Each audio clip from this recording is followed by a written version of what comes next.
Right. Buka Alkitab kita sama-sama. Hari ini kita masuk pada pembahasan ke-26. Wow. Berarti tinggal 7 minggu ke depan kita menyelesaikan pembahasan 33 hal penting tentang penginjilan. Kita mulai bahas dari tahun lalu di bulan Desember. Lalu terus kita belajar terus dan saya percaya betul. Firman termeterai dalam roh saudara. Sehingga kita bukan hanya tahu, kita bukan hanya ikuti tiap minggu, tetapi api penginjilan itu harus terus menyala. Karena firman Tuhan sudah katakan, sebelum tiba kesudahannya, Injil kerajaan itu harus diberitakan.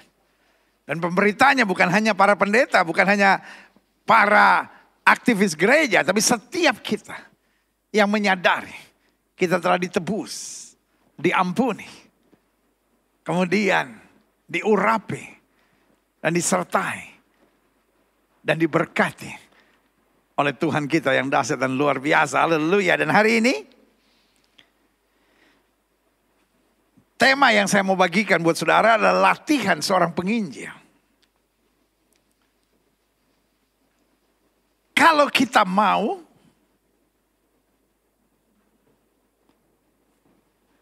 maka pasti ada kerinduan. Dan kalau kita ada kerinduan, ujung-ujungnya kita siap mengupayakan segala sesuatu untuk kita dapat mencapai keadaan yang lebih baik. Nah, ini yang saya rindukan. Saudara bukan hanya tahu tentang penginjilan, tapi saudara mulai ada kerinduan untuk berbuat sesuatu. Dan kerinduan tidak menjadikan kita langsung hebat. Karena pada dasarnya ada hukum. Tanpa latihan, tidak ada hasil yang membanggakan. Artinya kalau kita ada kerinduan, maka kita harus melatih diri kita. Makanya Alkitab bilang latihlah dirimu beribadah. Ini yang kita mau belajar. Klik. 1 Timotius 4 ayat 1-11. Tapi Roh dengan tegas mengatakan bahwa di waktu-waktu kemudian ada orang yang akan murtad lalu mengikuti roh-roh penyesat dan ajaran setan-setan. Jadi akhir zaman akan ada banyak orang yang dibingungkan. Dan dia gak seimbang antara apa yang dia dengar dengan apa yang dia praktekkan. Dan kemudian penuh dengan menyimpan kecewa, kepahitan. Penuh dengan hal-hal duniawi yang mengisi hatinya. Yang kayak begini akan diseret sampai murtad. Dan mengikuti roh penyesat dan ajaran setan-setan. Makanya Alkitab sudah bilang. Dinubuatkan dalam Daniel pasal 11 ayat 31-32. Gak usah buka ayatnya, percaya saja pasti betul karena udah persiapan. Daniel 11 bilang begini, ayat 31. Tentaranya akan muncul. Dan menajiskan tempat kudus benteng itu. Akan menghapus korban sehari-hari, menegakkan kekejian yang membinasakan. Umat yang berlaku fasik terhadap perjanjian akan dibujuknya sampai murtad dengan kata-kata yang licin. Tapi umat yang mengenal Allahnya akan tetap kuat dan bertindak. Yes. Jadi lihat. Mereka yang berlaku fasik terhadap perjanjian. Mereka yang setengah-setengah. Mereka yang main-main. Mereka yang masih mengejar hal-hal duniawi. Di akhir zaman akan penuh kepahitan dan diseret. Dengan permainan dunia ini. Supaya apa? Murtad. Dan mengikuti roh-roh penyesat dan ajaran setan-setan. Oleh tipu daya pendusta-pendusta yang hati nuraninya memakai cap mereka. Mereka itu melarang orang kawin. Melarang orang makan makanan yang diciptakan Allah. Supaya dengan pengucapan syukur dimakan oleh orang-orang yang percaya dan yang telah mengenal kebenaran. Intinya. Orang-orang begini senangnya menghakimi orang, menghujat orang. Pokoknya intinya cuma apa yang dia mau. Apa yang dianggap benar itu yang benar. Kebanyakan ngurusin orang, saudara. Padahal Alkitab bilang ujilah dirimu sendiri. Hari-hari ini kita bukan perlu menghakimi orang. Kita bukan perlu menghina orang. Kita bukan perlu menghujat orang. Hari-hari ini perlu ngaca saudara-saudara. Perlu ngaca hidup lu udah bener belum. Saya kadang-kala kalau ngelihat orang-orang di media sosial senangnya menghina, menyerang, memaki, membuli. Sebetulnya sudah punya kaca gak sih? Punya cermin. Bos, bercermin bos. Ya. Karena hidup ini adalah pertandingan. Seorang pelari gak sibuk ngelihat pelari yang lain. Dia hanya sibuk melihat tujuan akhirnya, garis finishnya. Ini yang Alkitab katakan. Aku melupakan apa yang ada di belakangku dan mengarahkan diri kepada apa yang ada di hadapanku. Anak-anak Tuhan Yesus, jangan tertipu dengan dunia ini. Anak Tuhan Yesus, ayo mari kita lakukan kebenaran. Jangan sibuk nyerang orang, jangan sibuk menghakimi orang, jangan sibuk membuli orang. Tapi hidup kita pastikan berjuang terus. Agar memuliakan Kristus, agar membawa damai, agar jadi berkat. Dan lewat hidup kita banyak orang tertolong. Klik. Karena semua yang diciptakan Allah itu baik. Dan satu pun tidak ada yang haram jika diterima dengan ucapan syukur. Sebab semuanya itu dikuduskan oleh firman Allah dan oleh doa. Dengan selalu mengingatkan hal itu kepada saudara-saudara kita, engkau akan menjadi seorang pelayan Kristus Yesus yang baik. Terdidik dalam soal pokok-pokok iman dan dalam ajaran yang sehat yang telah kau ikuti. Jadi yang Tuhan mau, kita menjadi pelayan Kristus yang baik. Yang bukan menyerang, bukan menghina, bukan menghakimi, bukan membuli orang. Tapi membawa damai. Dan kalau kita lihat ada yang salah, kita doakan. Kita jadi berkat. Kita memberi teladan, lalu yang kedua terdidik dalam soal-soal pokok iman. Soal-soal pokok iman. Dan orang yang terdidik akan mendidik. Orang yang tidak terdidik akan menghina, akan mencela, akan menertawakan. Jadi ingat ya, kita harus menjadi pelayan Kristus yang baik. Terdidik dalam soal-soal pokok iman. Dan dalam ajaran yang sehat yang telah kau ikuti selama ini. Ajaran yang sehat itu ajaran yang murni sesuai firman Tuhan. Yang membangun, yang membawa damai, yang meninggikan Kristus. Dan menjadikan kita semakin hari, semakin serupa dengan Kristus. Klik. Ayat 7, tapi jauhilah tahayul. Dan dongeng nenek-nenek tua, latihlah dirimu beribadah. Perhatikan, latihlah dirimu beribadah. Latihlah dirimu makin dekat dengan Tuhan. Latihlah dirimu untuk lebih mengenal Tuhan. Latihlah dirimu untuk lebih jadi berkat buat banyak orang. Latihlah dirimu untuk senantiasa meninggalkan keinginan daging. Jadi bukan ngelatih orang dulu. Jelas? Bukan menghakimi orang dulu. Latihlah dirimu sendiri. Makanya Alkitab bilang latihan badani terbatas gunanya. Tapi ibadah itu berguna dalam segala hal. Karena mengandung janji. Baik untuk hidup ini maupun untuk hidup yang akan datang. Perkataan ini benar dan patut diterima sepenuhnya. Jadi perhatikan. Paulus mengupas kepada Timotius. Latihlah dirimu beribadah. Kan latihan badani ada gunanya tapi terbatas. Tapi ibadah, kenapa kita perlu latih? Karena ibadah itu berguna dalam segala hal. Karena mengandung janji. Baik untuk hidup ini maupun untuk hidup yang akan datang. Artinya, siapapun kita. Kalau melatih diri kita untuk beribadah. Melatih diri kita untuk dekat dengan Tuhan. Melatih diri kita untuk melayani Tuhan. Melatih diri kita untuk menjadi pekabar-pekabar Injil. Itu berguna kata Alkitab. Klik. Itulah sebabnya kita berjerih payah dan berjuang. Jadi dalam latihan, otomatis ada keringat, ada jerih payah dan berjuang. Karena kita menaruh pengharapan kita kepada Allah yang hidup. Juru selamat semua manusia, terutama mereka yang percaya. Lihat ya. Jadi demi pemberitaan Injil, kita harus melatih diri kita. Iya kan? Supaya apa? Karena kita menaruh pengharapan kita kepada Allah yang hidup, juru selamat semua manusia, terutama mereka yang percaya. Ayat 11, beritakanlah dan ajarkan semuanya ini. Klik. 1 Korintus 9 ayat 25-27, tiap-tiap orang yang turut mengambil bagian dalam pertandingan, menguasai dirinya dalam segala hal. Kenapa mereka mampu menguasai diri? Karena sudah berlatih. Ini dia. Iya kan? Kalau kita nggak berlatih, kita nggak bisa bertanding dengan benar. Makanya tiap-tiap orang yang turut mengambil bagian dalam pertandingan menguasai dirinya dalam segala hal. Mereka berbuat demikian untuk memperoleh satu mahkota yang fana kata Alkitab. Tetapi kita untuk memperoleh satu mahkota yang abadi. Sebab itu aku tidak berlari tanpa tujuan. Dan aku bukan petinju yang sembarang saja memukul. Ayat yang ke-27 perhatikan baik. Tetapi aku melatih tubuhku. Paulus menggambarkan pelayanan ini sebagai sebuah olahraga. Jelas dikatakan tidak sembarangan. Jangan kita melayani Tuhan dengan sembarangan. Jangan kita menginjil dengan sembarangan. Jangan kita berkomentar dengan sembarangan. Itu orang-orang yang tidak terdidik. Itu orang-orang yang tidak terlatih.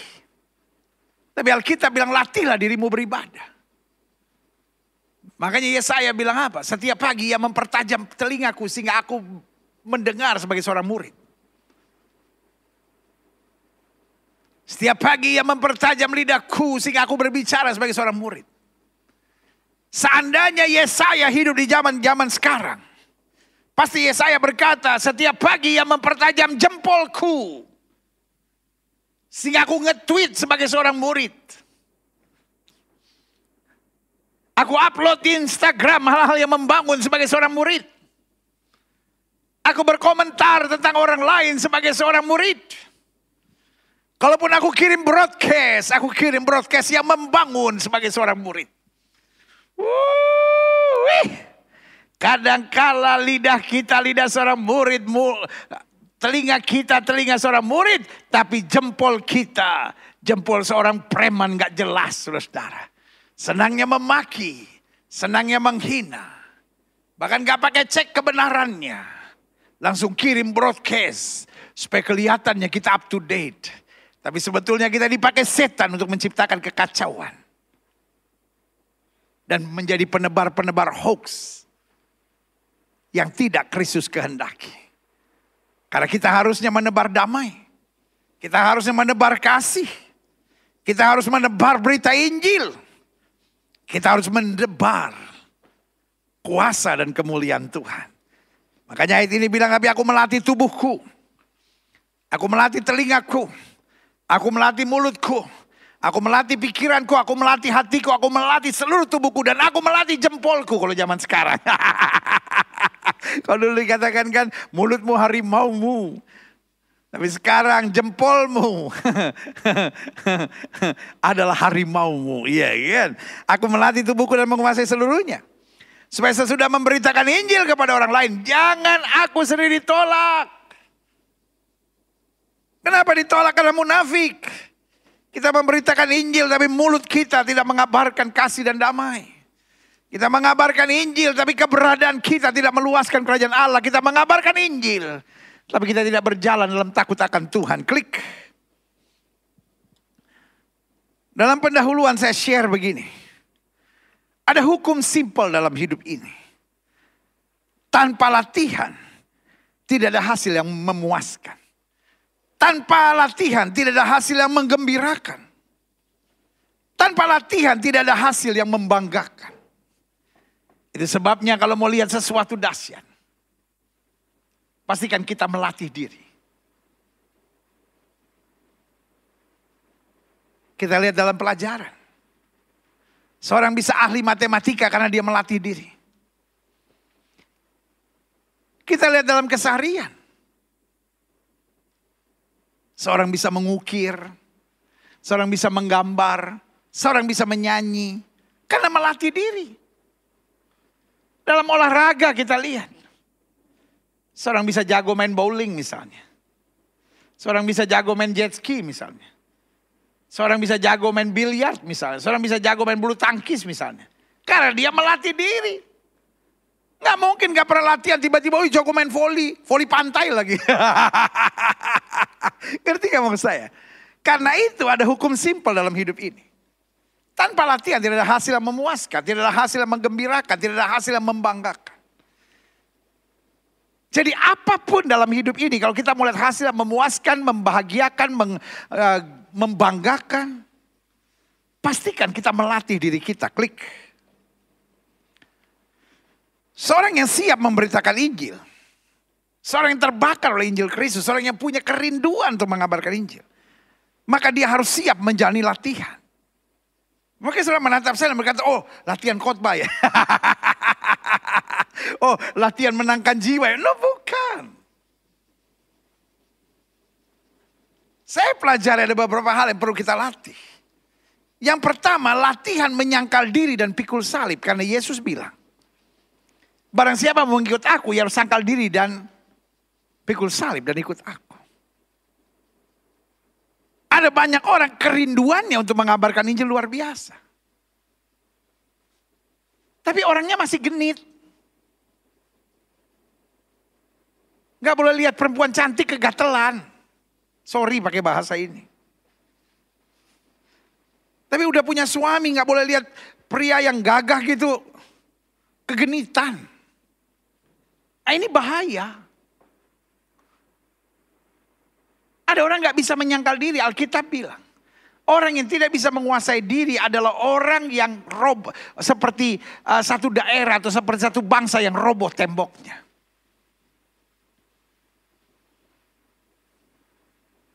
Masing-masing orang punya kekurangan kelemahannya. Ada yang kekurangan kelemahannya emosionalnya. Ada yang kelemahan kekurangannya baperannya. Ada yang kelemahan kekurangannya soal uang. Nah kan kita harus tahu. Karena ada hukum di dunia ini. We have to know what we do know. We have to know what we don't know. We have to know what we can do. We have to know what we can't do. We have to know what our weaknesses and we have to know what is our strength. Jadi itu hal-hal dalam hidup. Kita harus tahu apa yang kita tahu. Kita harus tahu apa yang kita tidak tahu.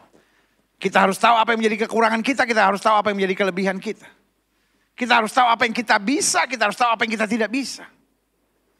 Untuk sesuatu yang kita bisa, kita jalanin. Kita latih untuk semakin baik. Untuk hal-hal yang kita nggak bisa, kita belajar. Kita minta tolong. Untuk hal-hal yang merupakan kelemahan kita harus berjaga dan berdoa secara khusus. Untuk hal-hal yang merupakan kelebihan kita harus bantu orang lain. Itu sebabnya latihan pertama, sangkal diri dan pikul salib. Kekristenan, bahkan pelayanan tanpa sangkal diri dan pikul salib akan menjadi pelayanan yang liar.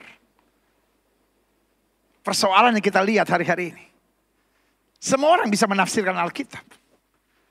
Benar atau nggak benar, hajar aja zaman sekarang. Iya kan? Orang sekarang kan begitu kan. Sekolah atau nggak sekolah, benar atau nggak benar, pokoknya hajar dulu dah. Yang penting kelihatannya kayak rohani gitu. But the end of the day, bukan soal apa yang kita bisa sampaikan. Tapi the end of the day, bagaimana hidup kita. Apakah berkenan atau tidak di hadapan Tuhan. Yang kedua, kita harus siap menjalani latihan untuk berjalan dalam iman. Karena iman tidak tiba-tiba timbul. Alkitab bilang roh memang penurut tapi daging lemah. Pada dasarnya tanpa kita sadari seringkali kita bermain dengan logika. Kita bermain dengan untung rugi. Kita bermain dengan enak atau tidak enak. Kalau saya mesti ngalah terus rugi dong saya pendeta. Masa saya mesti sabar, gak enak dong. Saya disakiti, saya dilukai, saya diomongin. Masa saya gak boleh balas, gak bisa. Nah ini dia. Setelah kita sangkal diri dan pikul salib. Maka pelajaran yang kedua, kita harus hidup dalam iman. Sebab Alkitab bilang hidup yang kujalani sekarang bukan karena melihat, tapi karena percaya. Dan Alkitab bilang sebab tanpa iman tidak ada seorang pun dapat berkenan kepada Allah. Jelas ya. Bagaimana hidup bergantung dengan iman. Belajar meskipun apa yang kita harapkan belum terjadi. Tapi kita tetap berjalan dalam iman. Karena kita tahu jalanku bukanlah jalanmu. Rancanganku bukanlah rancanganmu. Tapi yang terbaik pasti Tuhan sediakan buat kita. Haleluya. Yang ketiga. Seorang yang siap memberitakan Injil harus siap menjalani latihan. Latihan pertama sangkal diri dan pikul salib. Latihan yang kedua berjalan dalam iman. Dan latihan yang ketiga, salah satu yang paling penting dan tidak bisa dipisahkan dari iman ini, yaitu integritas dan kualitas. Karena Alkitab bilang gini, orang dapat melihat perbuatanmu yang baik dan memuliakan Bapa yang di sorga. Paulus bilang, kamu adalah surat Kristus terbuka yang dapat dibaca oleh semua orang. Saya suka dengar hamba-hamba Tuhan bilang begini, oh jangan lihat saya, lihat Kristus. Itu bahasa yang memang luar biasa. Tapi orang dunia belum bisa lihat Kristus. Orang dunia cuma bisa lihat hamba Tuhan. Kalau hamba Tuhannya kasar, kalau hamba Tuhannya arogan. Kalau kita menyebut diri anak Tuhan, lalu hidup dengan perjinahan. Suka maki orang, suka menebarkan hoax. Balas yang jahat dengan yang jahat. Ya nggak bisa dong, dia udah buat begitu. Oh kita harus balas, oh kita harus sikat dia, kita harus blacklist dia. Aduh saudaraku yang kasih dalam Tuhan. Buat saya itu nggak banget deh gitu. Kenapa? Karena integritasmu bukan integritas warga kerajaan sorga. Kualitasmu bukan kualitas warga sorga. Hidup kita berbeda. Karena selalu saya bilang, kita bukan orang dunia yang sedang berjalan menuju sorga. Tapi kita orang sorgawi yang ditempatkan Tuhan di muka bumi untuk memancarkan kemuliaan Tuhan. Haleluya. Jadi ingat ya. Latihan memberitakan Injil, latihan sangkal diri dan pikul salib. Latihan berjalan dalam iman. Latihan integritas dan kualitas. Karena anak-anak Tuhan yang tidak berintegritas, anak-anak Tuhan yang tidak berkualitas. Anak Tuhan yang suka bohong. Anak Tuhan yang suka curang. Makanya selalu saya bilang begini. Dalam dunia medsos khususnya. Kita anak-anak Tuhan jangan punya akun ganda saudara-saudara. Ada orang yang sengaja punya akun ganda. Untuk stalking Instagram orang supaya gak ketahuan. Supaya dia bisa punya komen-komen yang maki-maki orang gak ketahuan. Itu tandanya engkau tidak berintegritas. Itu tandanya engkau tidak berkualitas. Karena anak Tuhan hidup dalam terang. Iya kan? Coba saudara perhatikan. Yang suka maki-maki orang, yang suka menebar gosip-gosip. Pasti akun-akun bodong yang gak jelas loh saudara. Dan anak-anak Tuhan ingat. Tuhan lihat hati kok. Serem main dengan akun-akun palsu, akun-akun bodong kayak gitu. Dan Indonesia sedang ada dalam krisis yang berbahaya. Karena demi kepentingan politik.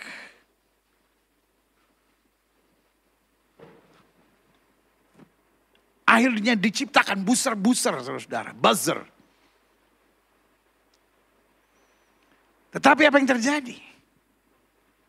Akhirnya ini menjadi budaya. Karena pekerjaan setan pasti akan dilawan sama jin, saudara. Kita nggak siap hidup dalam kebenaran. Demi kepentingan politik tertentu. Di pilkada-pilkada yang lalu. Tiba-tiba dimainkan buzzer, saudara. Dan sampai hari ini akhirnya politik kebencian dibalas. Dan orang-orang Kristen juga ikut terlibat. Orang-orang Kristen juga menyerang. Orang-orang Kristen juga membangun buzzer-buzzernya untuk membela diri. Wah saudaraku yang kasih dalam Tuhan. Sebagai hamba Tuhan saya prihatin dengan permainan politik kebencian. Politik adu domba. Politik balas-membalas seperti ini. Dalam nama Yesus. Kita perlu patahkan di bangsa ini. Karena kalau anak-anak Tuhan tidak bertindak, orang-orang percaya hamba-hamba Tuhan tidak bersatu untuk mendoakan, maka bangsa ini sedang menuju kembali politik divide et impera. Mau buzzer pemerintah, mau buzzer anti pemerintah, buat saya adalah penjahat-penjahat keji yang menghancurkan bangsa ini. Sorry saya ngomong apa adanya. Karena kejahatan pasti dibalas dengan kejahatan, kecurangan pasti dibalas dengan kecurangan. Saudaraku yang kekasih dalam Tuhan. Mau sampai kapan bangsa ini memainkan politik kebencian, adu domba, dan balas-membalas seperti ini? Anak-anak Tuhan Yesus jangan terlibat. Karena anak Tuhan Yesus berdiri pada kebenaran. Modal anak-anak Tuhan yang pertama doa. Yang kedua, keteguhan dalam iman. 3, penyerahan pada tuntunan kuasa Roh Kudus. Dan yang keempat, pada keyakinan penuh bahwa Allah yang dahsyat tidak akan pernah meninggalkan perbuatan tangannya. Haleluya. Jadi ingat ya. Seorang yang siap memberitakan Injil harus siap menjalani latihan. 1, sangkal diri dan pikul salib. 2, berjalan dalam iman. 3, integritas dan kualitas. Anak-anak Tuhan Yesus dimanapun. Dalam pelayanan. Dalam dunia politik. Dalam dunia kedokteran. Dalam dunia kepengacaraan. Dalam dunia hukum. Dalam dunia profesi apapun. Hakim, polisi, tentara, pengacara, dimanapun sudah ditempatkan Tuhan. Tunjukkan kualitas dan integritas. Yang tidak bisa disuap. Yang tidak penuh dengan kepalsuan. Tidak penuh dengan kemunafikan, tapi berjalan dalam kebenaran. Klik. Seorang yang siap memberitakan Injil harus siap menjalani latihan. Sangkal diri dan pikul salib, berjalan dalam iman, integritas dan kualitas. Dan keempat, kepekaan pada tuntunan Roh Kudus. Kita ini kadang-kala Jadi orang yang sensian gitu. Apa-apa tersinggung, apa-apa kecewa. Apa-apa stres sendiri. Apa-apa berpikir, aduh ini susah nih kalau begini. Tapi anak-anak Tuhan peka pada tuntunan Roh Kudus. Karena hidup kita dibimbing, diatur, dituntun oleh Roh Kudus. Alkitab bilang, barang siapa yang dipimpin oleh Roh Kudus, dia adalah anak-anak Allah. Barang siapa yang dipimpin oleh Roh Allah adalah anak-anak Allah. Hidup ini jangan gampang tersinggung. Hal-hal yang menyakitkan selalu ada. Hal-hal yang mengecewakan selalu ada. Tapi dalam tuntunan Roh Kudus kita tahu, Tuhan memberi damai sejahtera buat kita. Tuhan memberi bimbingan buat kita. Tuhan melatih kita. Tuhan sedang mematikan perbuatan-perbuatan daging dalam kita.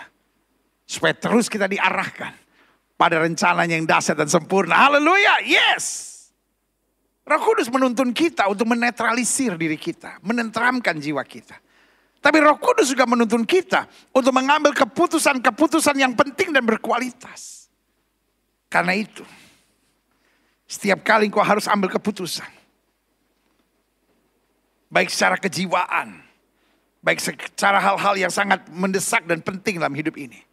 Ambil waktu sebentar, Roh Kudus bimbing aku. Roh Kudus tuntun aku. Roh Kudus aku disakiti, aku dilukai. Langkah apa yang harus aku buat? Roh Kudus aku terluka. Roh Kudus aku diperlakukan secara tidak adil. Bimbing aku, kuatkan aku, tuntun aku. Dan tanpa disadari, tuntunan Roh Kudus akan nyata. Adik-adik muda, jangan sembarang pacaran. Jangan lihat orang ganteng sedikit, aduh kayak kegatelan gitu. Jangan lihat orang cantik sedikit, aduh kayak udah hilang akal sehat gitu. Doa dulu. Minta Roh Kudus bimbing. Karena banyak orang. Luarnya kelihatan, wah menjanjikan. Tapi pas masuk lebih dalam, aku masuk perangkap yang berbahaya. Jadi sebagai hamba Allah saya hanya mau ingatkan. Mari minta bimbingan dan tuntunan Roh Kudus. Karena orang yang minta bimbingan dan tuntunan Roh Kudus tidak akan menyesal. Selalu diarahkan pada jalan-jalan Tuhan yang dahsyat dan luar biasa. Haleluya, klik. Selanjutnya saya pelajari. Seorang yang siap memberitakan Injil harus siap menjalani latihan. Latihan sangkal diri dan pikul salib. Latihan berjalan dalam iman. Latihan integritas dan kualitas. Latihan kepekaan dalam tuntunan Roh Kudus. Dan latihan bersukacita dan bersyukur dalam segala hal. Jangan sebut diri pemberita Injil. Kalau gampang ngambek. Maraju kata orang Manado bilang. Jangan sebut diri pekabar Injil. Kalau gampang emosi. Jangan sebut diri pekabar Injil. Kalau apa-apa mengeluh, apa-apa bersungut. Kata-kata kita selalu negatif. Pekabar Injil, apa itu? Alkitab bilang. Dari satu sumber yang sama. Tidak mungkin keluar berkat dan kutuk. Kalau hati kita sudah dipenuhi dengan Injil. Maka kita harus melatih dalam segala hal bersyukur. Melatih dalam segala hal bersukacita. Melatih dalam segala hal memuliakan Kristus. Melatih dalam segala hal untuk berpikiran positif dengan keyakinan bahwa Tuhan tidak akan pernah mempermalukan orang yang berharap kepadanya. Haleluya, yes. Selanjutnya. Jadi ingat ya, ada 5 latihan yang harus kita lewati. Sangkal diri dan pikul salib, berjalan dalam iman, integritas dan kualitas, kepekaan pada tuntunan Roh Kudus, bersukacita dan bersyukur dalam segala hal. Ini nggak bisa langsung, ini nggak bisa tiba-tiba, kita harus melatih. Artinya kalau kita udah mulai mengeluh, tolak dalam nama Yesus. Saya nggak mau jadi orang yang suka mengeluh. Kalau kita udah mulai bersungut-sungut, tolak dalam nama Yesus. Saya harus belajar bersyukur, harus belajar bersyukur. Nah, ketika kita terus belajar, ketika terus kita melatih diri, otomatis daging kita semakin berkurang. Kemuliaan Kristus semakin nyata. Selanjutnya, adapun latihan-latihan akan kita hadapi. Kapan latihan-latihan itu akan terjadi dalam hidup kita? Yang pertama lewat situasi dan keadaan-keadaan yang kita hadapi sehari-hari. Contoh, kita sedang berdoa, Tuhan saya ini kok orangnya susah sabar ya Tuhan ya. Saya kok orangnya emosian. Tuhan tolong ya Tuhan. Kirim kemampuan saya untuk sabar. Baru sudah selesai doa gitu. 5 menit kemudian ada orang yang memancing emosi saudara. Pernah ngalamin gitu gak Pak? Bu pernah ngalamin gitu gak Bu? Sering kan Bu? Itu dia. Itu jawaban doa. Karena latihan-latihan kita yang pertama lewat situasi dan keadaan yang akan kita hadapi sehari-hari. Jadi latihan kita bukan cuma dengan doa, baca Alkitab. Ya itu nolong kita. Tapi latihan nyatanya, ya kan? Sama seperti orang belajar bulu tangkis. Bagaimana melatih dirinya? Lewat pertandingan-pertandingan yang harus kita lewati. Sebelum orang masuk All England, kan pertama-pertamanya antar klub dulu. Lalu kemudian juara DKI. Ya kan? Lalu kemudian regional, gitu kan, ada pertandingan. Gitu, latihan kita hadapi lewat situasi-situasi dan keadaan yang kita hadapi sehari-hari. Kita bisa kuasai diri enggak? Kita bisa berjalan dalam iman enggak? Kita bisa berpikir positif enggak? Kita belajar bersyukur enggak? Itu dia, ya itu latihan-latihannya. Jadi kalau kita menghadapi hal-hal yang menyakitkan, kita difitnah orang, kita diomongin orang, kita dibully orang, kita menghadapi kegagalan, bilang Tuhan terima kasih. Tuhan sedang mengizinkan saya masuk dalam latihan ini. Karena saya pemberita Injil, karena saya anak Tuhan Yesus, karena saya mau hidup jadi berkat buat banyak orang. Maka saya harus melatih diri saya. Yang kedua, latihan-latihan yang kita hadapi lewat orang-orang di sekitar kita. Bayangin orang yang pernah kita tolong, tiba-tiba menyerang kita. Orang yang gak ngerti apa-apa. Tiba-tiba menghina kita, benar juga enggak yang dia omongin. Tiba-tiba main hajar, main sikat kita, main ngomongin yang enggak tentang kita. Sampai kita tertawa gitu. Secara manusia kita mau emosi saudara-saudara. Tapi hari kita ngerti, oh ini latihan. Peperangan kita bukan melawan darah dan daging. Artinya yang ada darah, yang ada dagingnya bukan musuh kita. Jangan kita hina. Jangan kita balas. Tapi kita mulai belajar, Tuhan terima kasih. Kok saya difitnah ya? Kok saya diserang ya? Kok saya dibully ya? Kok saya dimaki-maki ya? Gak apa-apa Tuhan. Ajar saya untuk memandang Tuhan, ajar saya hidup dalam iman. Ajar saya untuk bersyukur. Nah, karena ini latihan. Jadi ingat ya, ketika saudara menghadapi orang-orang yang menyebalkan di sekitar saudara, ketika saudara menghadapi orang-orang yang tiba-tiba memperlakukan saudara secara tidak adil, tiba-tiba memfitnah saudara, mengkhianati saudara, tiba-tiba membuli saudara, ingat, ini latihan untuk kita makin dewasa dalam terang Tuhan. Yang ketiga, adapun latihan akan kita hadapi lewat serangan-serangan iblis yang menyerang kita. Bisa pakai keadaan, bisa pakai orang, tapi bisa juga pakai intimidasi. Intinya yang paling sering adalah lewat intimidasi. Gak bisa dong kamu sabar-sabar aja gitu. Kan tiba-tiba ada suara tuh dalam diri kita. Dalam pikiran kita, wah kalau saya sabar-sabar keenakan dia dong. Gitu kan. Jadi ada suara untuk mancing kita. Alkitab bilang, tidak ada yang bisa pisahkan aku dari kasih Kristus. Artinya mau situasi apapun. Suara yang harus kita dengar adalah tetap suara Tuhan. Aku menyertai engkau. Tetap tenang dan berserah. Tetap percaya dan andalkan aku. Tetap beriman pada janji-janji aku. Kalau selama ini kita terlalu banyak dengar suara-suara kebencian, suara-suara kepahitan, suara-suara untuk membalas, untuk memaki. Tolak dalam nama Yesus. Itu adalah latihan untuk kita makin hari. Makin berkenan di hadapan Tuhan. Jadi saya harap saudara ngerti ya. Latihan-latihan kita, satu lewat situasi dan keadaan yang kita hadapi sehari-hari. Yang kedua lewat orang-orang di sekitar kita. Yang ketiga lewat serangan-serangan iblis yang menyerang kita. Bisa di pikiran, bisa di hati, bisa di situasi keadaan, bisa dari ketidaknyamanan dalam hati. Ada banyak ibu-ibu yang suka berkata, gak tahu pendeta saya itu tiba-tiba kayak kesel gitu ya kan. Ada ibu-ibu tertentu yang mengalami masa menopause-nya dan akhirnya mengalami suasana seperti ada serangan iblis dalam hidupnya. Orang-orang psikologi akan berkata, oh itu normal, betul. Tapi suara apa itu? Ya kan?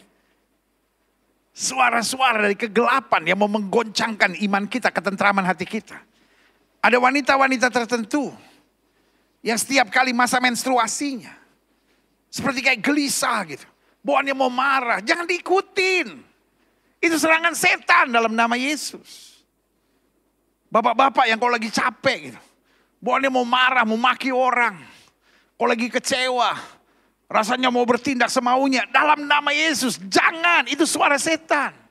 Ada orang-orang yang kalau marah, banting handphone, tendang pintu, pecahkan kaca, tabrakin diri. Saudara yang kasih dalam Tuhan, itu cara-cara iblis dalam nama Yesus.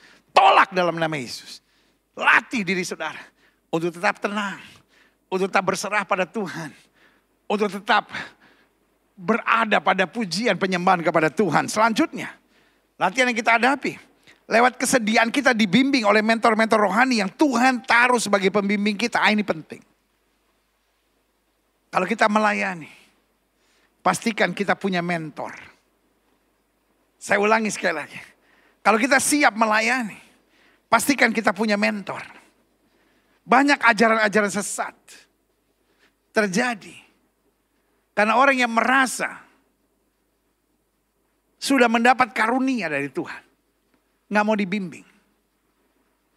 Dan orang-orang yang nggak mau dibimbing adalah orang-orang yang liar. Kenapa? Karena dia selalu merasa gini, si ini juga ada kekurangannya, si ini juga ada kekurangannya. Loh, saudaraku yang kasih dalam Tuhan, kita yang mengerti mentor kita. Mentor kita yang sempurnanya Tuhan Yesus. Kita yang mengerti mentor kita. Kita mau belajar apa? Waktu saya melayani, saya dibimbing oleh beberapa mentor. Dan saya belajar. Ada mentor-mentor yang mendidik saya iman. Ada mentor-mentor yang mendidik saya kedisiplinan.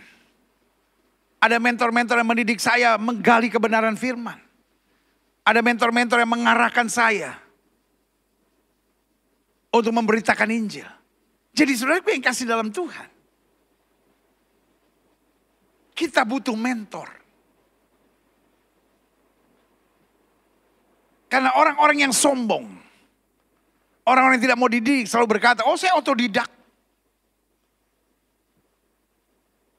Otodidak bagus. Tanpa bimbingan seorang mentor, engkau mudah disesatkan. Itu sebabnya, relakan diri kita. Kalau kita siap untuk menjadi pekabar Injil, kita siap hidup jadi berkat, pastikan kita punya mentor yang akan mengarahkan kita, yang akan menegur kita, yang menasihati kita. At least, kalau kita salah, dan gak ada orang yang bisa menegur kita, gak ada orang yang bisa menasihati kita, engkau sedang ada di jalan yang berbahaya. Tapi di tengah segala kekuranganmu sekalipun, kalau engkau salah masih ada yang bisa menasihati engkau, masih ada yang bisa menegur engkau, masih ada yang bisa memberitahumu dan engkau mau mendengar. Engkau ada di jalan yang benar. Karena orang-orang hebat bukan orang yang tidak pernah salah, tapi orang yang mau terus belajar untuk mengkoreksi kesalahannya dan hidup makin berkenan kepada Tuhan. Haleluya. Klik. Selanjutnya saya pelajari. Adapun tujuan latihan-latihan yang harus kita lewati. Satu, agar kita selalu sabar dan rendah hati. Jadi artinya the goal dari setiap latihan ini, agar kita selalu sabar dan rendah hati. Kalau kita kelihatannya latihan, tapi tetap emosional, tetap kepala batu, tetap arogan, kayaknya latihan lu salah deh. Iya kan? Nah, kalau kita tadinya, waduh saya orangnya tadinya emosional pendeta, tapi sekarang udah lebih sabar, berarti engkau menjalani latihan yang baik. Karena tujuan bukan supaya kita bisa jadi pengkhotbah yang hebat. Tujuannya bukan supaya kita jadi orang yang lebih terkenal. Tujuannya bukan supaya kita bisa lebih diberkati. No. Tapi tujuan yang pertama, agar kita selalu bisa lebih sabar dan rendah hati. Yang kedua, tujuan latihan-latihan ini, agar kita selalu menghargai anugerah dan kasih karunia Tuhan. Bukan menonjolkan diri. Oh ini karena saya, ini kemampuan saya. Waduh, ada banyak orang makin maju, makin suka menepuk dada. Itu namanya gak terlatih, gak terdidik, dan cenderung liar. Karena tujuan latihan harus kita lewati agar kita sabar dan rendah hati. Yang kedua, agar kita selalu menghargai anugerah dan kasih karunia Tuhan. Yang ketiga, agar kita berani melangkah dalam iman. Supaya kita gak jadi orang yang hanya logika minded atau baperan minded, tapi berjalan dalam iman. Aku tahu kepada siapa aku percaya, kata Paulus. Aku yakin dia berkuasa. Dan selanjutnya, agar kita menghargai kekudusan. Wow, this is the most important thing. Kita-kita yang tergerak untuk mengabarkan Injil. Kita-kita yang punya kerinduan, Tuhan saya pengen deh hidup saya jadi berkat. Betul saya banyak kekurangan, saya betul banyak kelemahan. Tapi saya mau melatih diri saya. Dan tujuan latihannya satu, agar kita selalu sabar dan rendah hati. Dua, agar kita selalu menghargai anugerah dan kasih karunia Tuhan. Tiga, agar kita berani melangkah dalam iman. Dan yang keempat, agar kita menghargai kekudusan dan takut berbuat dosa. Serta memiliki kualitas hidup dalam standar kerajaan Allah. Karena kita bukan orang dunia yang sedang berjuang menuju sorga. Tapi kita warga kerajaan sorga yang ditempatkan Tuhan di muka bumi. Untuk memancarkan kemuliaan Tuhan. Haleluya. Kita datang pada Tuhan. Yesus, ku bangga padamu. Haleluya. Yesus, ku bangga padamu. Yesus, kaulah harta kebanggaanku. Selamanya ku padamu. Kau segalanya di hidupku. Yesus, ku bangga padamu. Yesus, kaulah harta kebanggaanku. Selamanya ku padamu. Kau segalanya di hidupku. Haleluya. Haleluya. Haleluya. Setiap mata terpejam. Setiap kepala tertunduk. Setiap hati terangkat pada Tuhan.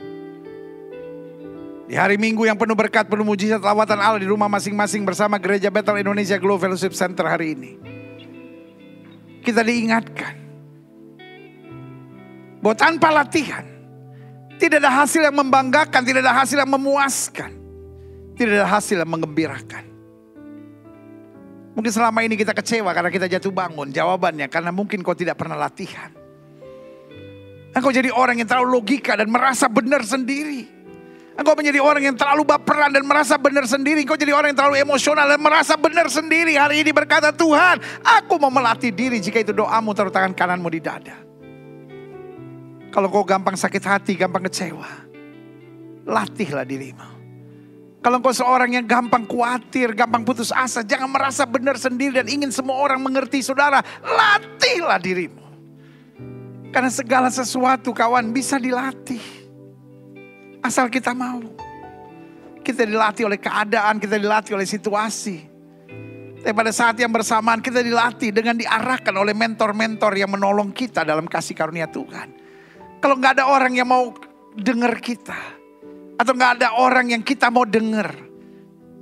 Terus kita mau dengar siapa? Jangan bilang, oh saya gak mau dengar manusia, saya cuma mau dengar Tuhan. Itu kesombonganmu sendiri karena kau tidak mau dilatih. Tidak mau dibimbing, tidak mau ditegur dan tidak mau dinasehati. Orang yang tidak mau ditegur, tidak mau dinasehati, tidak mau dibimbing dan merasa benar sendiri. Ujung-ujungnya sedang menuju pada jalan yang menakutkan dan menyesatkan. Jika itu doamu, taruh tangan kananmu di dada. Kenapa sih kita tidak melatih diri? Supaya selalu jadi berkat. Kenapa kita tidak melatih diri? Supaya hidup kita bawa damai. Jangan sampai kita di gereja luar biasa. Tetapi cara main kita di medsos sangat kasar. Penuh dengan politik-politik kebencian, adu domba. Balas membalas, sangat menakutkan. Indonesia perlu anak-anak Tuhan. Yang mematahkan lingkaran setan yang bernama politik kebencian, politik adu domba, dan politik balas membalas. Jika itu doamu, taruh tangan kananmu di dada. Saya percaya ini waktunya. Anak-anak Tuhan membawa damai di bangsa ini. Terima kasih Tuhan. Latihlah dirimu beribadah. Jika itu doamu, taruh tangan kananmu di dada. Izinkan saya berdoa Bapa. Lihat setiap anak-anak Tuhan yang meletakkan tangan kanan di dada. Karena menyadari betul. Selama ini kami hanya ingin dimengerti. Kami hanya selama ini ingin dipahami. Tetapi kami gak mau belajar dan melatih diri kami beribadah. Ampuni kami. Kalau kami jadi orang yang suka bersungut dan mengeluh. Ampuni kami kalau kami jadi orang yang suka menebarkan kebencian. Ampuni kami kalau kami jadi orang yang membalas yang jahat dengan yang jahat. Tapi mulai hari ini mampukan kami menebarkan kasih, Kalau bukan dari kami, siapa lagi? Betul kadang-kala berat. Betul kadang-kala menyakitkan, tapi kami mau melatih diri kami. Karena dengan latihan, kami dibimbing oleh Roh Kudus. Supaya kami peka dan dengar-dengaran akan suara Tuhan. Kami bukan ikuti suara hawa nafsu daging kami. Kami tidak ikuti suara kebencian dan amarah kami. Tapi kami ikuti suara tuntunan Roh Kudus-Mu yang sempurna, yang manis, yang lembut itu. Terima kasih Tuhan Yesus. Sebagai suami ajar kami, latih kami untuk menjadi imam yang kudus dalam keluarga. Sebagai istri latih kami untuk kami menjadi tiang doa, tiang damai, tiang sukacita. Sebagai orang tua latih kami supaya kami dapat menjadi teladan. Dan sebagai anak-anak muda latih kami supaya kami hidup benar dan takut akan Tuhan. Tolong kami ya Kristus, diberikan roh kerendahan hati dan roh kesabaran. Untuk kami mau melatih diri kami beribadah, melatih diri kami berkenan kepada Tuhan, melatih diri kami menjadi pengabar Injil, melatih diri kami untuk jadi berkat, melatih diri kami untuk meluaskan kerajaan Allah, melatih diri kami untuk senantiasa meninggikan Kristus dan membawa damai dimanapun Tuhan tempatkan. Terima kasih Tuhan Yesus. Lihat setiap mereka yang taruh tangan kanannya di dada. Lawat mereka dengan kasih-Mu. Terima kasih Tuhan. Hamba juga doa buat yang sakit. Karena hamba percaya kesembuhanlah hak mutlak kami sebagai orang percaya. Setiap orang yang sakit dengar firman Tuhan. Tanda-tanda ini akan menyertai orang percaya bahwa mereka akan tepang tangan buat yang sakit dan yang sakit akan disembuhkan. Jika engkau sakit dan kau percaya kuasa kesembuhan Tuhan dengan iman, letakkan tangan kananmu di bagian tubuhmu yang sakit. Dan kita doa Bapa, janji-Mu ya dan amin itu kami percaya. Firman-Mu berkata orang percaya akan tepang tangan buat yang sakit dan yang sakit akan disembuhkan dengan iman. Kami praktekkan firman Tuhan ini. Kami letakkan tangan kanan kami di bagian tubuh kami yang sakit. Kami tolak sakit penyakit, kami tolak kelemahan tubuh, kami tolak campur tangan kegelapan. Kami patahkan kuasa di dalam nama Yesus. Hai setan sakit penyakit, kau tidak punya kuasa atas tubuh orang percaya. Karena tubuh kami telah dibeli dengan harga mahal darah Yesus. Oleh darah yang tercurah tubuh kami lebay Roh Kudus, bukan tempat penyakit. Kami perintahkan keluar dalam nama Yesus. Segala virus, segala bakteri, segala kuman, segala infeksi, segala serangan-serangan kegelapan, kutuk-kutuk penyakit, kami perintahkan keluar dalam nama Yesus. Kuasa kesembuhan, berkat mujizat mulai terjadi. Karena kami percaya Yesus kami tidak berobat dulu, kemarin, hari ini, dan sampai selama-lamanya. Dengan iman kami nyatakan oleh bilur-bilur Kristus kami yang percaya sudah dijamah dan disembuhkan Tuhan dengan kuasa-Mu yang luar biasa. Terima kasih Tuhan, terima kasih, haleluya. Imani kesembuhan-Mu. Karena Alkitab berkata sesuai dengan iman-Mu jadi padamu. Setiap seorang yang sudah doakan untuk kesembuhan, tanamkan dalam roh mau kesembuh oleh bilur Yesus. Jangan bimbang. Karena Alkitab berkata sesuai dengan imanmu jadi padamu. Di atas kayu salib Yesus berkata sudah selesai. Semua harga dosa, harga penyakit, harga penderitaan sudah diselesaikan Yesus di atas kayu salib. Tinggal kita imani, kita tahu baginya tidak ada perkara yang mustahil. Silakan turunkan tangan, Tuhan berkati Bapa. Hamba mengasihi jemaat-Mu satu persatu. Apa yang Tuhan taruh di hati hamba sudah hamba sampaikan bagi umat-Mu. Hamba doa firman termeterai, apa yang mereka kerjakan dibuat Tuhan berhasil. Sehingga dimanapun Tuhan tempatkan mereka, mereka boleh jadi saksi Tuhan. Berlaku firman Tuhan. Satu orang bertobat, seluruh rumah tangga diselamatkan. Sehingga setiap mereka dapat berkata, keluargaku adalah sorgaku dan rumahku adalah istanaku. Terima kasih Bapa. Bangsa negara kami Indonesia selamatkan ya Allah, damai sejahtera atas Indonesia. Umat mayoritas di bangsa ini Tuhan tuntun, Tuhan bawa pada damai sejahtera dan keselamatan yang sempurna. Bapak Presiden, Wakil Presiden, para menteri, pejabat di pusat dan di daerah, para gubernur, para wali kota, para bupati, para kapolda, para pangdam, polisi, tentara, kapolri, dan panglima TNI, DPRD tingkat 2, DPRD tingkat 1, DPR RI, DPD, KPK, BPK, MA, pengadilan, kejaksaan, pengacara, dalam perlindungan Tuhan. BNPT, BNPB, Tuhan, pemimpin-pemimpin di bangsa kami. Jauhkan dari malapetaka, mara bahaya, dari segala niat orang jahat dan kuasa-kuasa kegelapan. Jauhkan pemimpin kami dari roh rakus, roh serakah, roh korupsi, dukun, kuasa kegelapan, paranormal. Bahkan penasihat-penasihat spiritual dihalaukan dari kehidupan pemimpin-pemimpin di bangsa kami. Biar pemimpin-pemimpin kami diberikan hati yang takut akan Tuhan, roh kebijaksanaan dan berkat Tuhan. Terima kasih Tuhan. Kami imani Indonesia semakin baik.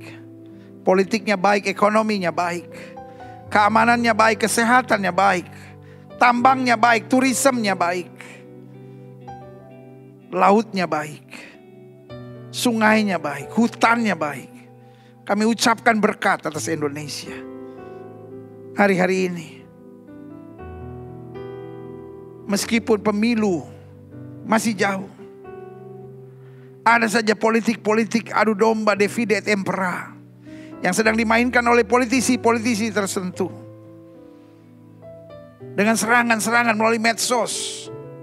Dan kekacauan-kekacauan. Politik adu domba. Politik balas-membalas dan politik kebencian. Dalam nama Yesus kami berdoa diputuskan dari bangsa ini. Bangsa ini bebas dari radikal.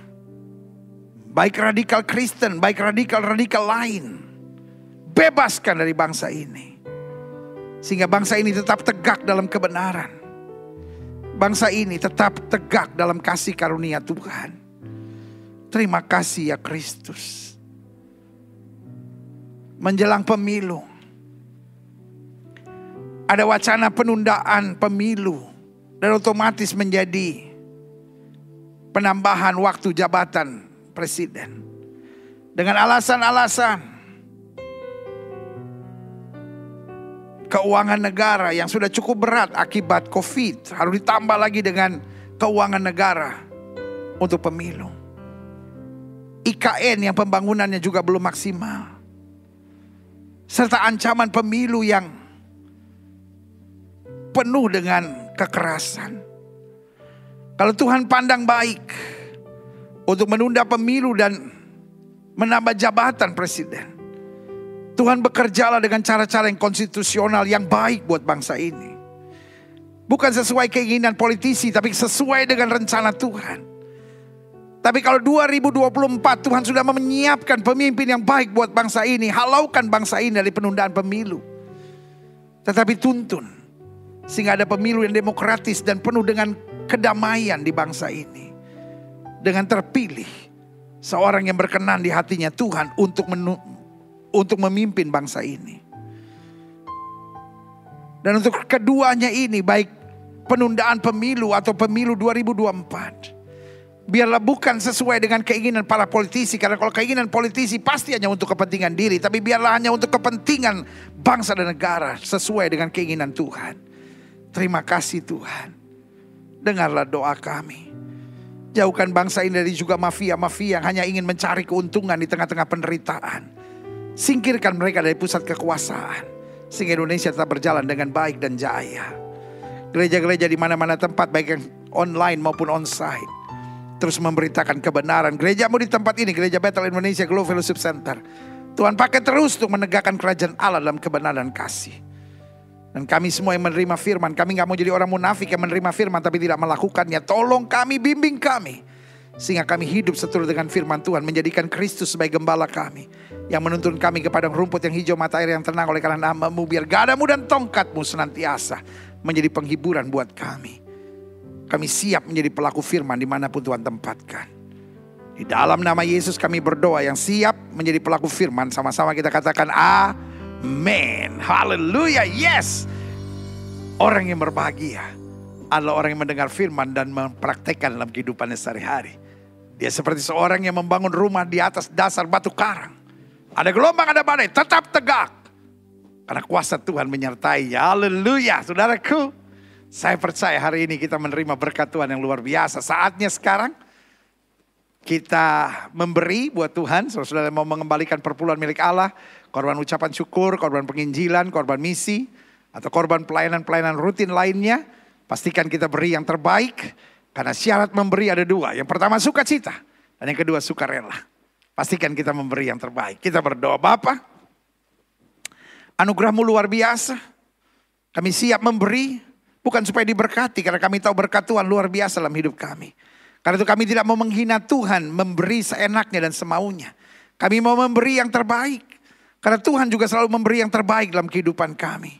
Dan kami imani, berkat Allah Abraham, Allah Ishak, Allah Yakub, Allah yang kami kenal, kami panggil di dalam nama Tuhan Yesus Kristus akan tercurah dalam hidup kami. Bahkan bukan hanya kami diberkati, tapi berlaku firman, anak cucu orang benar akan perkasa di muka bumi. Dan pada saat yang bersamaan kami imani, waktu kami memberi dengan sukacita dengan yang terbaik, Tuhan menghalaukan kami dari belalang pelahap, belalang pengerip, belalang pindahan, belalang pelompat. Tetapi berkat Tuhan turun tercurah luar biasa. Yang mengelola persembahan ini juga kami topang di dalam doa. Sehingga terus dapat melayani dengan yang terbaik. Dapat meluaskan kerajaan Allah, dapat menjangkau jiwa-jiwa dan dapat mendukung hamba-hamba Tuhan. Untuk melakukan kehendak Tuhan dengan sungguh-sungguh. Kami siap memberi yang terbaik. Di dalam nama Yesus. Yang siap memberi yang terbaik, sama-sama kita katakan amin. Yes, Tuhan itu baik. Tuhan itu luar biasa. Dan harus saya ulangi sekali lagi, kamu hebat. Tuhan Yesus luar biasa, haleluya. Kita berdoa. Bapak terima kasih buat hari yang indah, kami kembali mendapat pengajaran firman Tuhan. Dan kami tahu firman-Mu yang disampaikan tidak akan kembali dengan sia-sia. Akan mengubahkan hidup kami, akan mendewasakan kami. Dan akan menjadikan kami pribadi-pribadi Kristus yang senantiasa memuliakan Kristus. Terima kasih Bapa, terima kasih. Biarlah anugerah-Mu, kasih karunia-Mu terus menuntun kami. Dan bukan hanya kami, tapi seluruh keluarga kami boleh terus melayani Tuhan. Terima kasih Bapa. Dan akhirnya, saudara-saudara sekalian, kekasih-kekasih Kristus, permata hatinya Kristus, ingatlah bahwa Tuhan itu baik. Ingatlah selama kita tidak miring ke kiri maupun miring ke kanan, hidup kita akan diberkati. Kita tidak akan turun tapi naik, tidak akan menjadi ekor tapi dipimpin menjadi kepala. Karena itu dimanapun kita berada, pastikan kita bawa damai. Kita menyatakan kasih. Dan kita mengabarkan Injil, karena itulah amanat agung. Pergi beritakan Injil kepada setiap makhluk. Suami-suami, kasihlah istrimu dan janganlah berlaku kasar kepadanya. Istri-istri, tunduklah kepada suamimu dan hormatilah suamimu. Orang tua, jangan bangkitkan sakit hati dari anak-anakmu dan anak-anak. Hormatilah, taatilah orang tuamu di dalam Tuhan. Jemaat sekalian, terimalah berkat Tuhan. Kasih dari Allah Bapa, anugerah, keselamatan dari Tuhan Yesus Kristus, pimpinan, penyertaan, urapan, karunia-karunia, buah-buah roh akan senantiasa menyertai kita. Mulai hari Minggu yang penuh berkat, penuh mujizat, lawatan Allah di rumah masing-masing ini sampai Maranatha. Yesus Kristus datang kembali untuk menjemput setiap orang yang hidup sesuai kehendaknya. Kiranya Engkau memberkati aku berlimpah-limpah.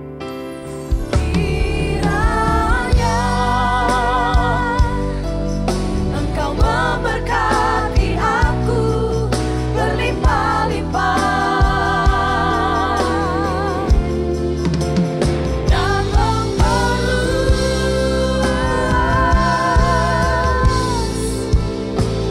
daerahku,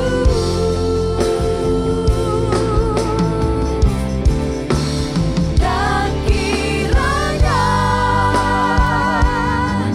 tanganku menyertai aku dan melindungi aku daripada malapetaka, sehingga kesakitan tidak menimpa aku. Bersama-sama kita katakan amin. Haleluya, yes. Berikan dulu tepuk tangan yang meriah buat Tuhan. Haleluya, haleluya, haleluya. Meskipun di rumah masing-masing, kita nikmati sukacita hadirat Tuhan yang luar biasa. Haleluya. Folks, saya bangga bisa kembali melayani saudara hari ini. Dan saya percaya betul, hidup kita akan terus semakin dahsyat kalau kita mau melatih diri kita untuk beribadah, melatih diri kita untuk mengabarkan Injil, melatih diri kita untuk menjadi segambar serupa dengan Kristus. Haleluya. Saya Gilbert Lumoindong sebagai gembala dari Gereja Bethel Indonesia Global Fellowship Center bersama dengan pemuji-pemuji yang luar biasa. Haleluya. Dan imam-imam musik yang memberkati kita hari ini, mengingatkan buat setiap saudara tetap semangat, jadikan Yesus yang paling utama. Sekali Yesus tetap Yesus. Sampai minggu depan. Haleluya. Shalom.